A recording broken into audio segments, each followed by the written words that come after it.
A day in my life as a work from a mom, solo parent edition. Good day everyone, here's a glimpse of my day wrapped in a 3-minute vlog. Nag-reheat lang ako ng leftover food para kay Jeff kasi lately, tinatamad na talaga akong gumising ng maaga from my nap. Nagbe-break kasi ako ng alas 3 ng umaga tapos dapat gumigising ako ng around 5:30 para makapaghanda ng breakfast niya. Pero minsan 6 AM na ako gumigising, kaya it's either sandwich na lang or yung food namin kagabi na iinitin ko na lang ang kinakain niya sa umaga. Hindi naman mareklamo ang batang to at habang kumakain yan, ginagamit ko na rin ang oras sa pagligpit at pag-ayos dito sa kusina. Usually, bumabalik ako sa trabaho ng 7 in the morning para makapagtrabaho ng 2 hours more. Kaya paghatid ko sa school ni Jeff, diretso na ulit ako sa workspace ko, then natutulog ako pagkatapos ng shift. Anyway, nung hapon na, ginawa ko na ang matagal ng request ni Jeff na mag-bake ng cookies. Inaaway pa ako ng butter nung minelt ko sa pan. Akala niya siguro hindi ako sanay masaktan.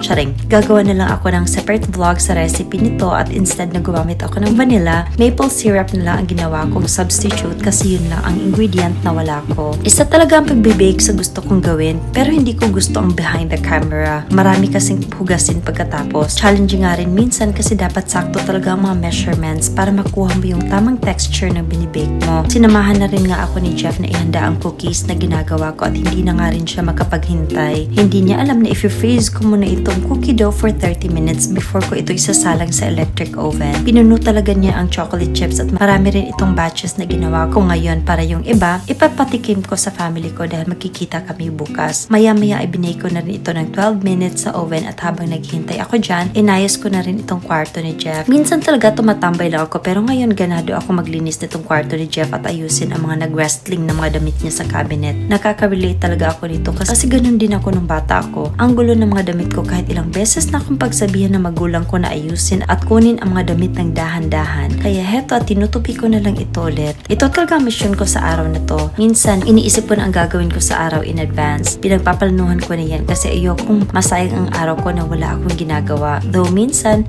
nagpapahinga lang talaga ako buong tanghali rin dahil kailangan ko rin magtulala sa isang tabi.